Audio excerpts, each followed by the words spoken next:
As the tiny house movement continues to grow, so too does the size of the homes. And this next place that we're about to visit is a big tiny house that wants for nothing.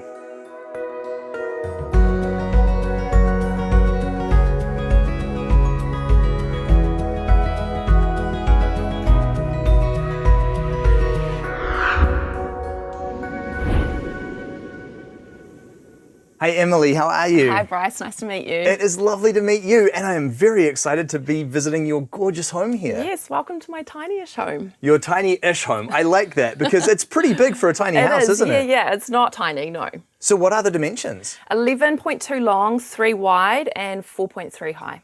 Wow, that is a big tiny house, isn't it? Yes, yeah. And what was the reason for going to such a large tiny house? I wanted to have an extra bedroom for visitors as well, like mum and dad coming to stay, having the loft space. I do work from home occasionally, so having some space to work from is important, and a downstairs bedroom as well. I'm tall, so I didn't want a loft bedroom to stay in all the time. Yeah, fair enough. And what was it that inspired you to build a tiny house? Well, I've always had the dream of living on the land, being able to grow my own vegetables and be as sustainable as possible. And I was offered the opportunity to put a tiny home on this land here. Plus, it's affordable. Auckland prices are just insane. They're out of control. They are very much out of control. So yeah, it's affordable. Absolutely, and you have done such a great job with this home as well. Thank you. And can you tell me about the design of the home? Yeah, I wanted a lot of indoor-outdoor flow, bringing the outside in. So these doors here are tri-folds. They fold right back. Same with the kitchen. I've got a tri-fold window. So you can stand in the kitchen with the windows open and look out at this beautiful view. And the materials that you've used in the construction are really nice as well. I especially love the corten. Yeah, the corten with the black. So originally I was looking at cedar, but cedar's heavier and I think it was a little more expensive too. So I went with the corten and it's just turned out amazing. Yeah, it really pops. Yeah. And the parking spot you've found for your home is just fantastic. It is beautiful, yeah. Very grateful to have this spot. This land is owned by a friend of mine and we've got horses together. And she would joke about when they buy their land, well, come and put a tiny home on the back of the property. And here I am. And what a spot it is. And it's so cool that you get to be close to your horses as well. I do, yes. I have the love of my life in my backyard. 5-year-old Emily is living her dream right now. Oh, beautiful. Yeah. And it's so cool that you were able to do this with your friend as well, because your friend has quite a bit of land here, and it's really nice that you can sort of share in that and help her to take care of the place as well. Yeah, absolutely. There's 10 acres here. We've got 8 horses on the property, so definitely just being able to maintain the property together. We share vegetable gardens. When they go away, they've got someone on the land to look after it, to take care of the horses, things like that, yeah. Fantastic. And the outdoor area that you've built for your tiny house, this is lovely. It is, yes. I'm very happy with this outdoor area. This pergola is a new addition. It was put up about 2 weeks ago and it's really, really changed the living space. And it's also changed the amount of light that I get in the house in the afternoon because the sun sets out there, so it gets incredibly bright in there. Yeah. Yeah. And the design of this pergola is really cool as well for really being changeable with the seasons as well. Yes, yeah. So it's louvered roofs. You can open and close them, so that stops the rain from coming in. Also the sides here too, we needed a little bit of wind protection as well as we're quite exposed. So being able to open and close the louvered sides was really important. Absolutely. And you're a yoga teacher as well, aren't you? Yes, I am. So plenty of space to do that? Plenty of space to do that. Actually, around the corner is where yoga usually gets practiced outside or upstairs in the loft. Very nice. And you're off the grid in this home as well, aren't you? I am, yes, completely off grid. I've got solar power, compost toilet, grey water system, tank water. Fantastic. Yeah. And how's all that working out for you? I love it. I love being off grid. I love being responsible for what I use and how I use it. So my grey water system goes and waters my boundary line planting, my vegetable gardens, and I can choose where that water goes. So the solar power as well, I like being able to watch how much power I'm generating, how much power I'm using, and just being mindful of that. Yeah, there really is something to being able to generate all the things that you rely on in life and having that sense of security, Yes, absolutely. Security, yeah. Being responsible, completely responsible for yourself and secure, yeah. Yeah, and not getting a power bill's nice too. It is, yes. Yeah. That is true. And the gardens that you planted around the home are beautiful as well. You've obviously got a bit of a green thumb. Yes, I do. Well, my mum's the green thumb in the family, so I'm learning from her, which is awesome. And I love being able to just come out in the evening and pick what I want for dinner. It's right there at my doorstep. You can't beat that, eh? You can't, no. And I see you've got a shed and sort of workspace out back as well. I do, yes. I've got a shed out there which houses all of my solar, my washing machine, and just storage. And then I like gardening, so I've got a table and all my potting stuff out there as well. Excellent, very nice. Well, already from the outside, I can see this is just such a cool house. and I cannot wait to see what you've done inside. Can we take a look? We can. Thank you very much. After Let's you. go. Oh, this is just stunning. Immediately walking in here, it just has this lovely sense of openness, doesn't it? It does, yes. Yeah, I love the high ceilings.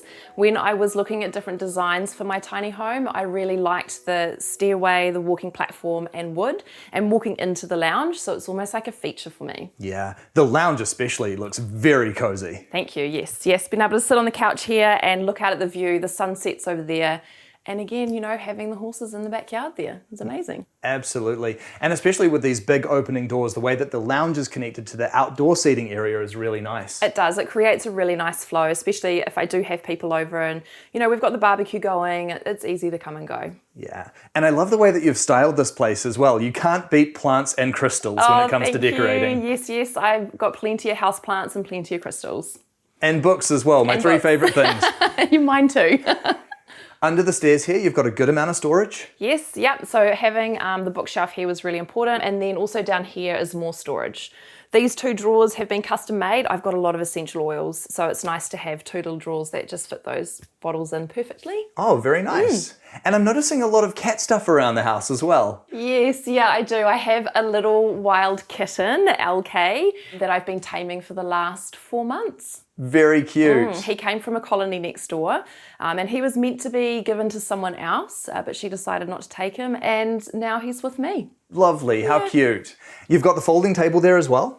I do, yes. There is a table for when I have my mum and dad coming to stay, and we can sit down here and have dinner at a table. Very nice.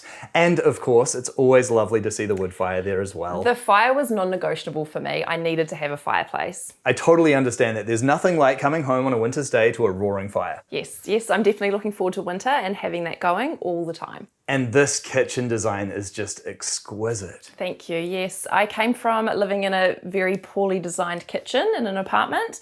So when I was designing this kitchen, it needed to have flow and be functional. Yeah, clearly you're somebody that loves to cook. I'm actually not, no. Oh, okay.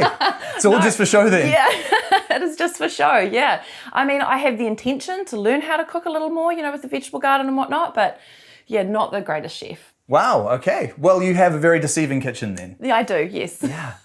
Beautiful with the stone countertops as well. Thank you. Yes, I do love my stone countertops. Yeah, and lots of storage, no shortage of space to hide things away. Plenty of storage, yeah, at the pantry here. I think it's got 4 drawers pull out. It's an interesting, very slimline fridge you've got there too. Yeah, slimline fridge. It's got a separate compartment for the vegetables and a freezer down the bottom. And you've got all the appliances as well? I do, yeah. I've got a gas oven, gas hob, and also a dishwasher. Nice. The dishwasher was important. You know, coming from a very small kitchen and having like clutter on the bench, I needed a dishwasher. Absolutely. It's always nice to have a place where you can just tuck all the dirty dishes yeah. away, press a button and forget about it. Yeah, out of the way. And I really like what you've done with the corner nook over there too. Yeah, so this here is the walking platform for the bedroom upstairs, and I didn't want that to wrap around. So I ended up with this little space here, and I've added this shelf for all my teas, and I love having exposed shelves in a kitchen, you know, being able to see the food in the jars and the plates and the cups, and you know, again, it's a bit of a feature. It certainly is. I really like that. And again, one of the things that I love about this is the way that you have connected this kitchen to the outdoor space as well. Yeah, so those windows open right out and just having that view is amazing. Yeah. And then upstairs you've got the 2 lofts. I do, yes. I've got a spare bedroom up there, and this is another loft space which I work from. That especially looks like a really unique area that you've created up there. It is, yeah, I love it up there. I love having the plants behind the wood. Yeah, with all the plants up there, it looks like there's a little bit of a forest going on. A special little nook up there. It's nice having all of the book storage, and it's really cool that you've created a workspace up there too. Yeah, my little desk that is attached to the wall actually folds down. So if I did want to put another bed up there, I could.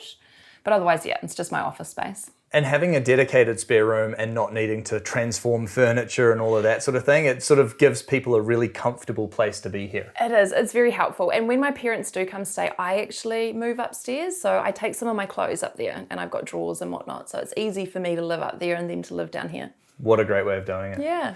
And through there, I'm guessing we've got your bathroom. Can we take a look at that? We can. Cool, after you. Oh, this is a very tidy bathroom. I like the design of this one. Yeah, thank you. I love it too. I've got some storage here. This was originally for the washing machine. Right. But My washing machine is so heavy, we couldn't actually get it into the home when we first moved it on, so it's out in the shed now. Plus they're so noisy, it's actually quite a nice thing to get out of the home if you can. Yeah, that's true, yes. So it's now just added storage. Perfect. I've been in some tiny houses where when the washing machine goes, the whole house just shakes all the time anyway. So getting it into the shed is not a bad idea. Yeah, nice to have it outside. Absolutely. I like the corner shower unit. Thank you, yes. I chose that just to give me a little bit more room to move around in the bathroom. Yeah, good size vanity too. Yeah, the floating vanity, 2 drawers and space underneath, which I store my shoes sometimes. Oh, very nice. And you've got the composting toilet there too? I do, yeah. That's a batch composting toilet, so there's a chamber underneath the house. I really like those systems. Getting it under the house and not having to deal with the waste inside the house is such a nice design feature. Having it outside, plus it looks like a proper toilet. Yeah, especially when they don't have the urine diversion as well. It's a lot less scary for guests to use as well, true. isn't it? Yeah, very true. And then next door we've got your bedroom. Yes, we've got the bedroom. Let's take a look. Hey, now this is really cool. Yeah, the high ceilings, lots of windows. I love my bedroom. Yeah, I can honestly say I don't think I have ever seen such a decadent bedroom in a tiny house. Oh, really? Yeah, it is pretty cool. Having that extra height, I mean, it makes this immediately feel palatial. It does, yeah. Yeah, it was important for me to have a bedroom that felt like a bedroom. You know, I wanted to be able to walk around my bed, have my closet space in here, stand up. I didn't really like the sleeping lofts when I was first looking at tinies. So I've got what I wanted. Absolutely. Having the big ranch lighter there and that connection to the outdoors in this room is especially good as well. Yeah, you can lay in bed and just look out at the stars at night. So it's pretty cool. And again, lots of storage for your clothes in here as well? Yes, lots of storage. This is a half drawer and a little bedside table nook. I have put a couple of baskets underneath the bed, but otherwise it works. It certainly does. Again, just having that sense of spaciousness, that is a theme that you have carried out throughout this entire home. Yeah, definitely. Yeah, I didn't want to feel crammed in, you know, being a little bit taller. I wanted to be able to move through my home and not be ducking and diving everywhere. Yeah, absolutely. And for the sake of adding a few meters onto the home, this room extension really does take the house to a next level, doesn't it? It does, yes. Having that second bedroom, being able to have that second bedroom as well, so. Yeah. So how long have you been living in the tiny house now? 6 months. Awesome. And how's life working for you here? I love it, yeah. It's still evolving. You know, there's still things to be done outside, and I've got a few other ideas for inside, but we'll see. You know, the joys of owning your own home. You always get to change things up? You do, yeah. Absolutely. And when you moved into the tiny house, is tiny house life what you expected? It is. I think it's actually exceeding my expectations. I haven't lived off-grid before, so, you know, being aware of how much power I'm using and the water and things like that, you know, I've really enjoyed that part of being off-grid and living tiny. Having an actual home, one that was affordable, but 2, offered me the lifestyle that I have been dreaming of for years, you know, being on the land, being able to grow my own vegetables, and be a part of a really beautiful community was important to me. And so my tiny home has facilitated that. I'm able to come into my home and recharge and replenish and feel nurtured and safe in my space and still be connected to my community and to nature and my animals. And can we talk about the cost that was involved in realizing all of this? Yeah. So the home itself was about $230, and then you've got the added costs of having the deck built, having the home moved onto the property. It had to be high-abbed on, and the solar system. Yeah, I haven't got a final answer of what that is yet though. It's a little scary to tally it all up sometimes, isn't it? It is a little bit. I mean, although it's cheaper than, you know, an Auckland home price would be, I'll just keep it in the dark for now. Fair enough too. But for $230,000, you have got a lot of home here for that, haven't you? I've got a home, a 2-bedroom home, you know, and we have had 3 adults living here over a 2-week period, and it was comfortable, so it's doable. It certainly is. Well, Emily, this really is such a beautiful home that you've created for yourself. Not only a beautiful home, but I love the way that it also really connects you to such a wonderful lifestyle. Thank you so much for sharing it with me. Oh, thanks for coming, Bryce. It's great to be here. This is a seriously beautiful house, and going to just that slightly larger size has really enabled Emily to build a tremendous amount of function into this space. I love the home that she has created here. I love the lifestyle that she's created, the connection to the horses and the community. This really is a magical life that she has created for herself.